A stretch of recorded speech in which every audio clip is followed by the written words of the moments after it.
Welcome, everyone. I think there's a lot of things that we can do when we talk about what Bitcoin is and why it matters.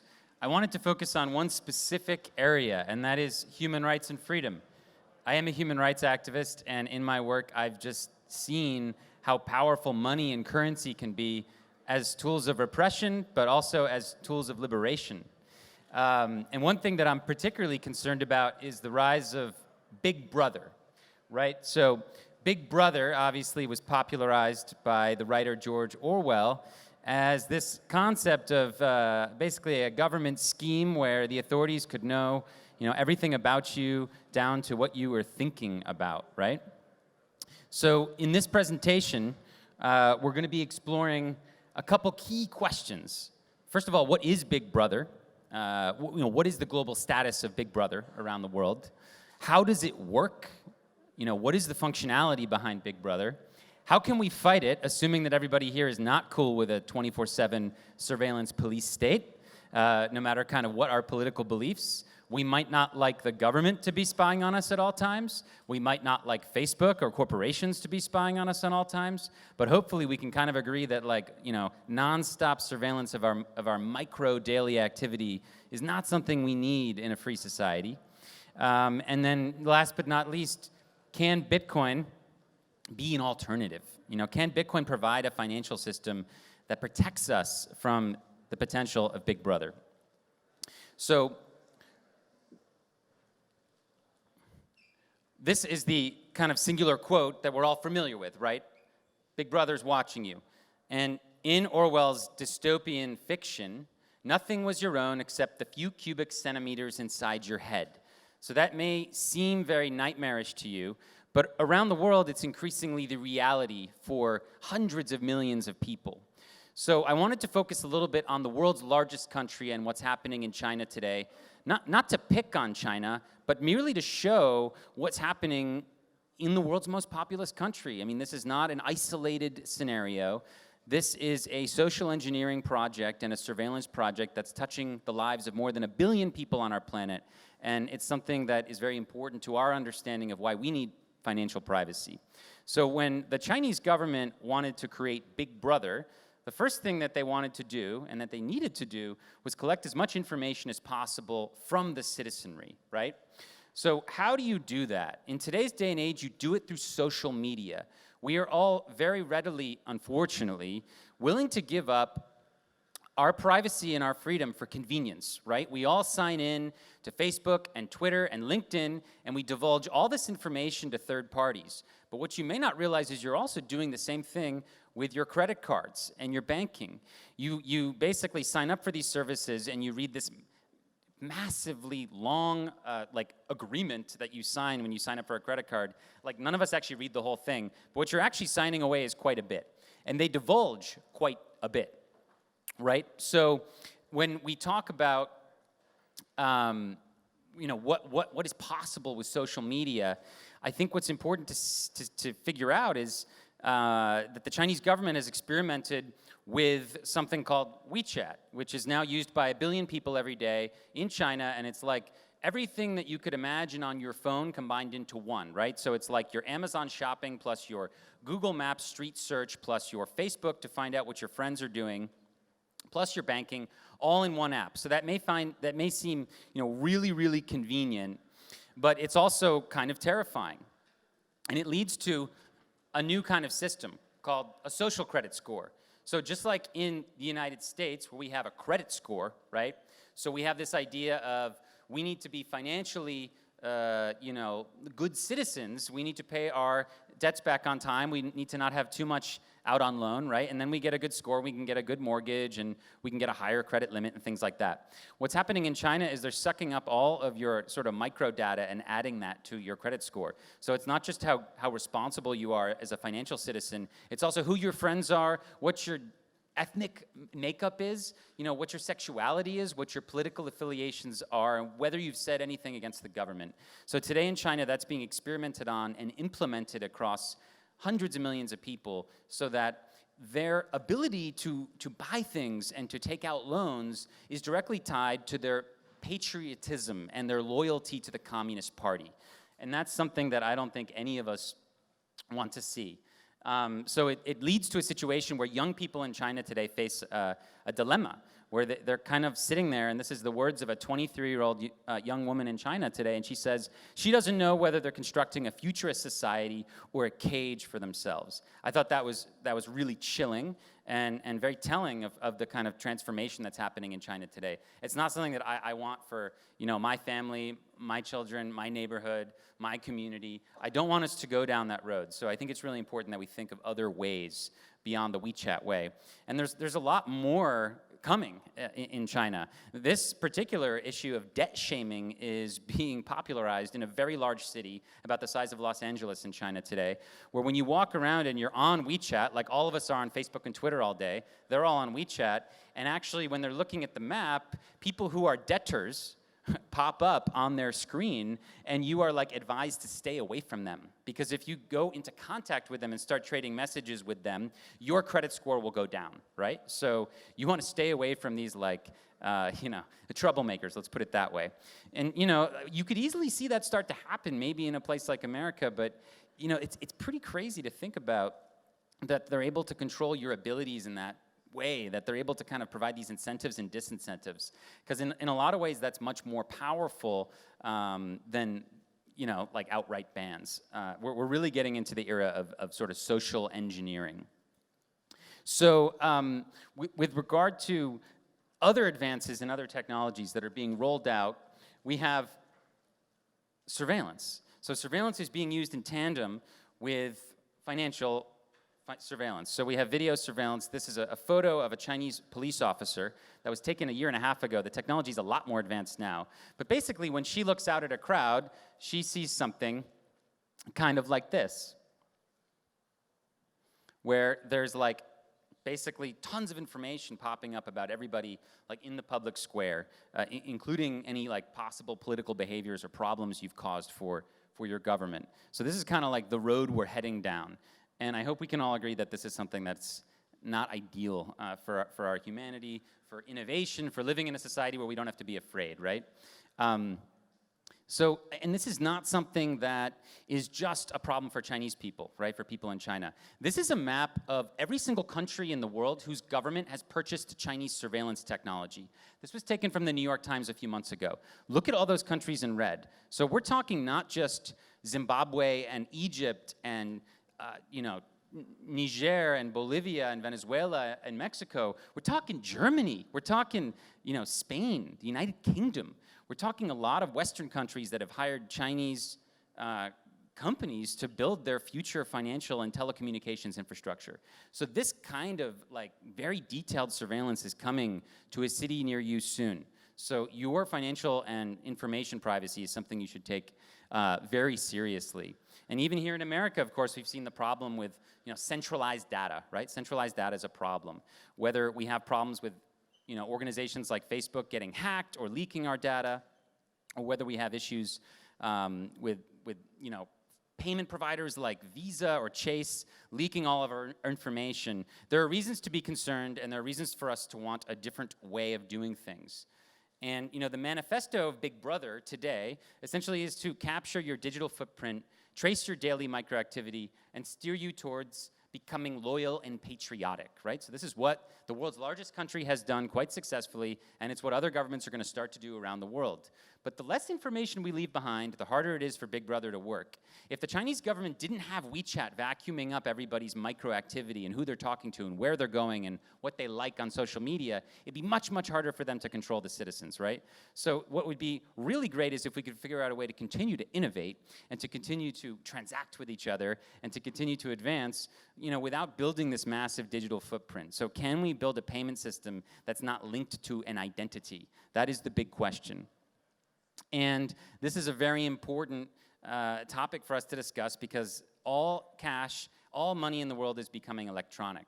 So today only about 8% of daily transactions are still done with paper or metal, right? So 92%, and this is kind of a conservative estimate, of transactions are electronic. In some places it's way higher than that. In urban China, in Northern Europe, in a lot of urban areas, almost everything is either with credit cards, electronic, or even touchless now, right? So the cashless world is coming. If you have children that when they grow up, they're not going to use paper or metal money. This is like something that's quite obvious to us, right? So we need to figure out a way to preserve the values of cash, where when I pay you with something, no one knows about our transaction, right? There's no metadata there. Like when I buy a beer or take you out to dinner, I'm paying with paper money, and the merchant is happy with the final settlement of that sale, and they don't need to collect my home address or my phone number. And I think we need to be comfortable with the fact that that's the way our world has been for a long time, up until very recently. That's normal. What's not normal is when I buy dinner and I reveal everything about myself. That's not normal, right? So don't let people tell you that, this sort of, there's a need for like them, the authorities or the companies or whatever, to know more about you. It's not necessary. So what we have here is a possible way out, right? So using government-approved electronic money will be the water in which you and your children swim. So that's like the prediction of what's going to happen in the near future. And there's so many problems that come with this, whether it's social engineering or censorship or taking your money. It's much easier to confiscate your wealth, obviously, if it's all digital, right? So we need a different kind of digital money that's going to help protect our rights. And I think the question you should ask yourself with, and the first part of this presentation that I want you to kind of go home with is like what kind of cashless society do you want to live in, because you're going to live in one, okay? In 10 years, you're not going to use paper and metal money, and how do you want to transact in the world?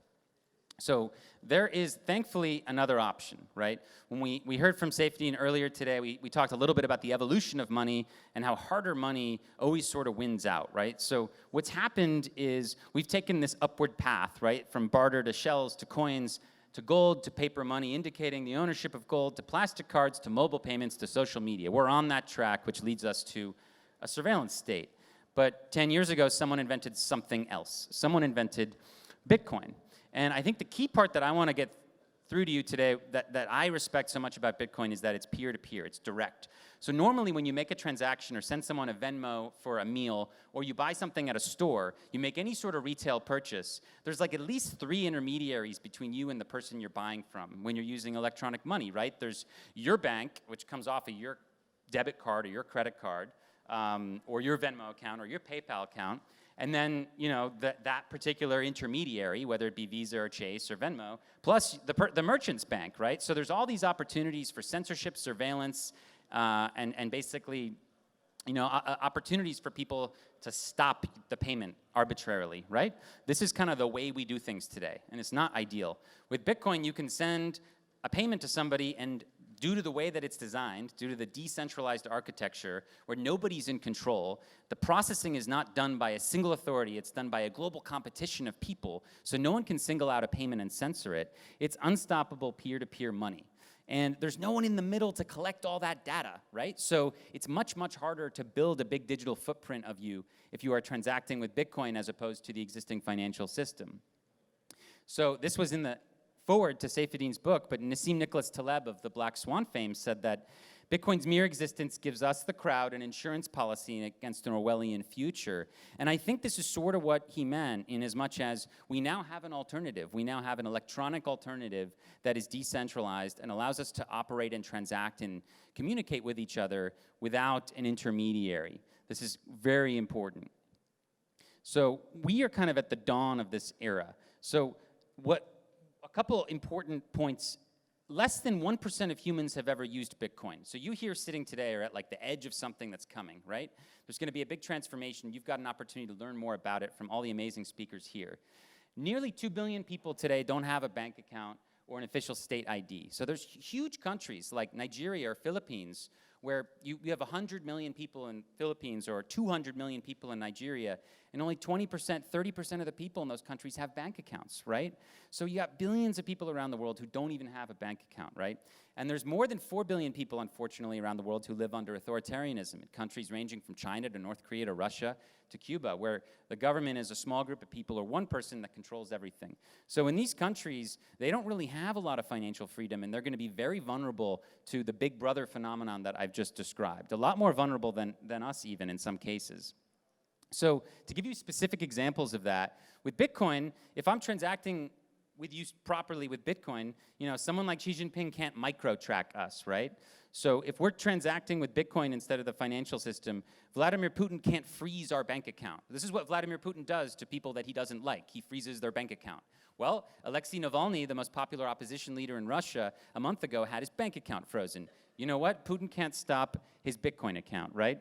If you live in Burma, what the Burmese dictatorship does to ethnic minorities, like the Rohingya Muslim minority, is they delete them from the national database and they can no longer use money. Okay, well, they can't do that anymore because anybody with a smartphone can access Bitcoin without asking the government's permission. The US can't sanction you. Even my own country, of course, does questionable things around the world, like, for example, sanctioning the people of Iran for actions that they didn't commit. So what did the average 23-year-old Iranian woman do? You know, she didn't even get a chance to elect her rulers, who are being terrible people. Why shouldn't she be able to buy an iPhone, right? So if you live in Iran, it gives you an opportunity to go around maybe unfair sanctions. And finally, Bitcoin allows you to not be hyperinflated, right?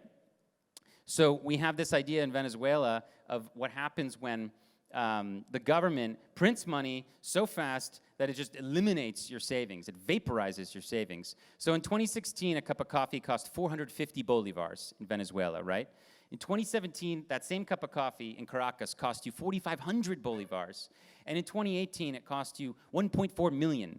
So this year, the inflation rate is 10 million% in Venezuela, right? So that means if you have $10 million at the beginning of the year, you have $1 at the end of the year, right? So people's savings are just being evaporated, right? So what's interesting is that people in countries like Venezuela have realized that Bitcoin is sort of a way out. I can right now, with my phone, in my backpack over there, I can send $20 of Bitcoin to anybody in Venezuela with an internet connection. And within hours, they can exchange that into bolivars using peer-to-peer marketplaces. So when we saw this photo go around the world and go viral from a few months ago, this is the Venezuelan government's attempt to block aid and money coming into the country to the opposition. So this photo went viral because it symbolizes how governments used to be able to control money and how it would flow. Well, what you don't see in this photo is the millions of dollars of Bitcoin going back and forth across the border. This kind of like arbitrary control is something that governments will no longer be able to do in the future. And a couple kind of like really key points here to drive home are that you don't need an ID to use Bitcoin. We call this permissionlessness. So I don't have to ask anybody's permission to use the network. I just need internet access, and I can set up a wallet and I can receive money from anyone around the world. I believe this is going to change the way foreign aid is done in a huge way, where we don't have to rely on intermediaries and organizations like the Red Cross, who might have noble intentions but end up wasting huge amounts of money, you know, on bureaucratic activities, to be frank. And you know, the important thing about Bitcoin, as opposed to some of the other cryptocurrencies, is that there's actually liquidity, meaning people in these countries will buy your Bitcoin, right? I don't know if they'll buy your other cryptocurrencies. You'd have to go do research and figure that out. But I can tell you, everywhere from Khartoum, Sudan, you know, to Beijing in China, to Manila in the Philippines, people will buy your Bitcoin with local money, and that makes it valuable, right? That makes it money that's really useful, and that is only increasing around the world. So to sort of conclude, I wanted to kind of explain that, you know, from what I've seen, I think Bitcoin can help us transact freely, without permission, and without leaving behind such a massive digital footprint. So if we're going to fight Big Brother, this idea of decentralized money, I think, is really the key. When we look at human history, we see three arguably huge transformations driven by decentralization. Starting 2,500 years ago, someone in ancient Greece had the idea that we should be ruled by rules, not rulers, Cleisthenes. So he was like one of the first people that came up with the idea of democracy, right? Rule by the people. That has since swept the globe, and now more than 50% of people around the world, more than 4 billion people, live under what is, you know, arguably called a democratic system, where they can have accountability over their rulers. So that decentralized political power from what used to just be kings and tyrants and feudal lords, right? Later, building on innovations like the printing press and the telegram and the radio, we had the internet, which kind of was the last stage in decentralizing knowledge, right? So there's no longer a monopoly of knowledge. So the ivory tower and the government no longer controls knowledge in the same way they once did. Everybody can have a voice, and that's been incredibly democratizing. That's been a hugely progressive force. In the same way, Bitcoin is decentralizing money. And when you think about the planetary implications of decentralization, there's nothing more powerful, I think, than considering this image, which is something that I always think about when I'm trying to compare centralized versus decentralized systems. So does anyone know what this is? I'm sure some of you do. Yeah, right there. Yeah, exactly. So it's a satellite image of the Korean Peninsula. And in the south, you can see a vibrant economic democracy, which is responsible for a lot of the technology in your lives, maybe the car you drive, maybe the phone in your pocket, and has produced incredible innovation and is very much in a very, very advanced society. Just to the north of it is not an ocean. That's actually North Korea. They don't export anything. They just export human suffering. These were the same exact people at the end of Japanese occupation around the era of World War II. Today, they're completely different. The average North Korean is like several inches shorter and many pounds lighter than their South Korean counterpart, and very benighted, essentially. They're not connected to the internet.